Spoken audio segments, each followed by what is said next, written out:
Golgi bodies के बाद इस वीडियो में हम देखेंगे लाइसोसोम्स के बारे में। लाइसोसोम्स को डिस्कवर किया था क्रिश्चियन डी ड्यू ने 1955 में, जब वे लीवर सेल स्टडी कर रहे थे तब, और इसे उन्होंने कहा था पेरिकैनालिक्युलर डेंस बॉडीज। इन्हें ही नोविकॉफ ने नाम दिया था लाइसोसोम्स। ग्रीक वर्ड लाइसो का मतलब होता है डाइजेस्टिव और सोमा का मतलब होता है बॉडी। इन्हें यह नाम इसलिए पड़ा क्योंकि it contains about 50 hydrolytic enzymes, so it is a lytic body. हम कह सकते हैं कि it is a body rich in hydrolases. अब हिस्ट्री के बाद बात करते हैं लाइसोसोम्स के अकरेंस और डिस्ट्रीब्यूशन के बारे में।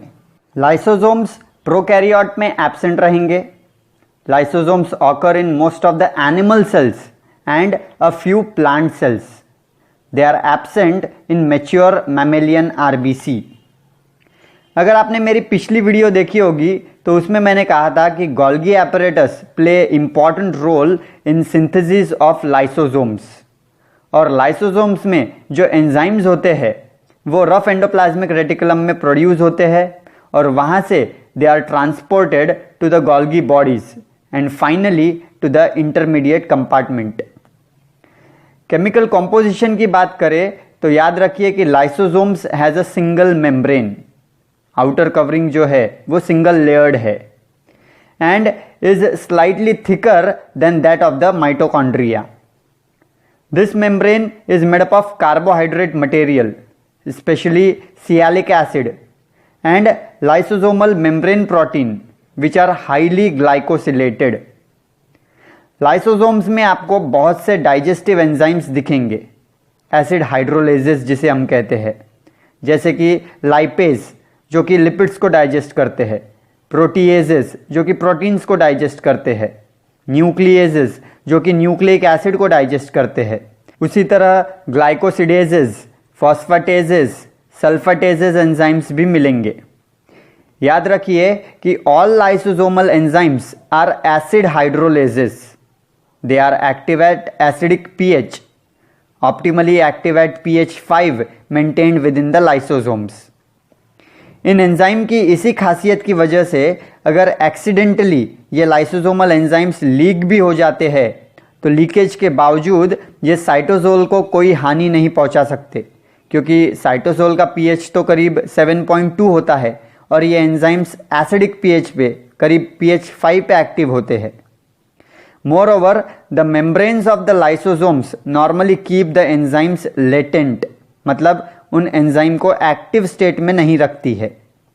Lysosomal membrane is resistant to the enzymes it encloses। तो फिर ये एसिड हाइड्रोलेजेस एंजाइम एक्टिवेट कैसे किए जाते हैं?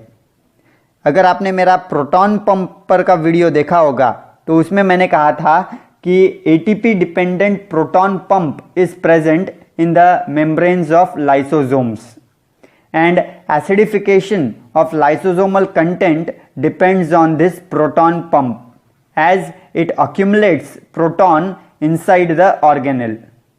तो इस तरह से लाइसोसोम्स के अंदर एसिडिक कंडीशन मेंटेन की जाती है और एसिड हाइड्रोलेजेस एंजाइम्स को एक्टिवेट किया जाता है।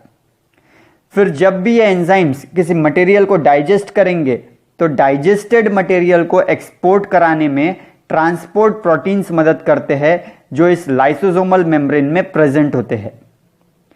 लाइसोसोम्स के स्ट्रक्चर की बात करें तो they are dense bodies made up of a single unit membrane.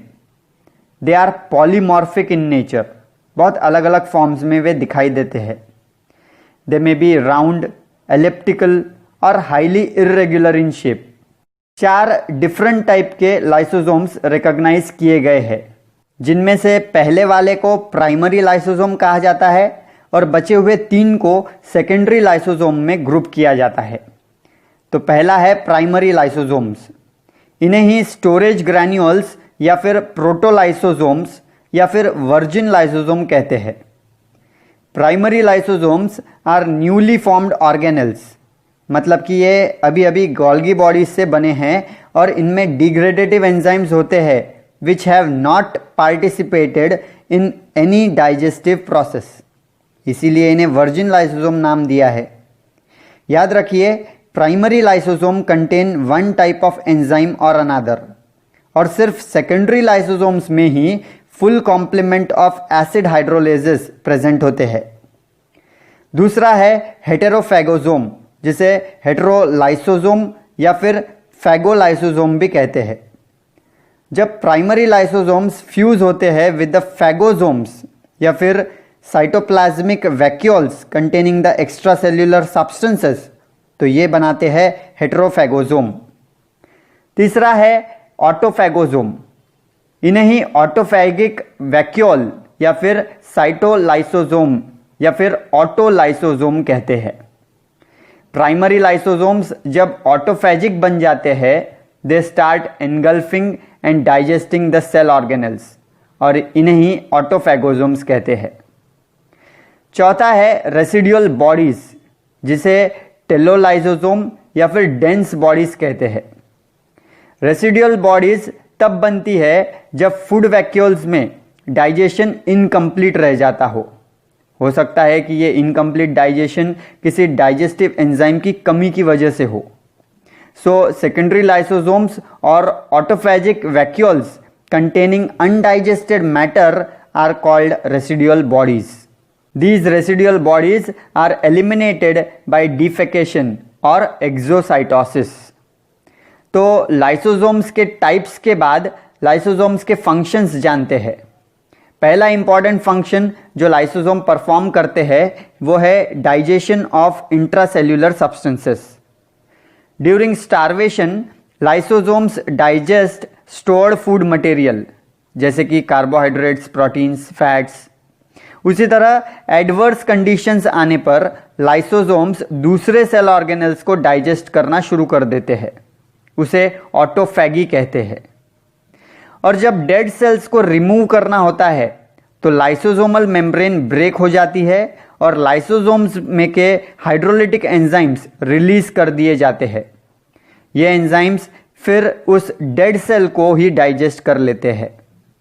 तो इसी वजह से लाइसोसोम्स को डिमोलिशिंग स्क्वाड या फिर suicidal bag of the cell कहा जाता है। लाइसोसोम्स को ही एजेंट्स ऑफ एजिंग भी कहते हैं। ये तीनों टर्म्स आपको याद रखनी होगी, बहुत सी बार इस पर क्वेश्चन होता है।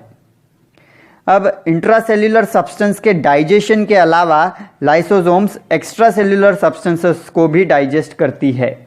कभी कभी फैगोसाइटोसिस के उलट एक प्रोसेस होती है और लाइसोसोम्स खुद में के एंजाइम्स सेल के बाहर रिलीज करके सेल के बाहर के मतलब एक्स्ट्रा सेल्यूलर सब्सटेंसेस का डाइजेशन करवाते हैं।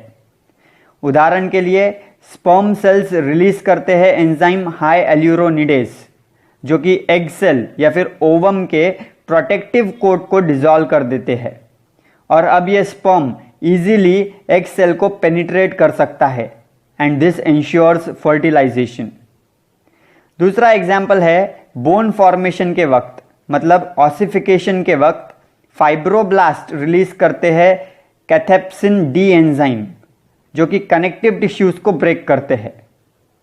अब अगर आपने ये पूरा वीडियो ध्यान से देखा होगा तो आपके मन में एक सवाल आना चाहिए कि सर आपने तो कहा था कि साइटोसोल का पीएच करीब 7.2 होता है और लाइसोसोम्स के एंजाइम तो एसिडिक पीएच में काम करते हैं या फिर एसिडिक पीएच डिपेंडेंट होते हैं, तो फिर ये ऑर्गेनेल इंट्रासेल्यूलर और एक्स्ट्रासेल्यूलर डाइजेशन कैसे करता है, मतलब इस दौरान पीएच कैसे बदलता है। तो ये जितनी भी प्रोसेसेस मैंने बताई है वो पूरी करने के लिए सेल कुछ एसिडिक सब्सटेंसेस सिक्रीट करता है और वहाँ पे जो लोकल पीएच है उसे एंजाइम एक्टिविटी के अनुरूप तैयार करता है।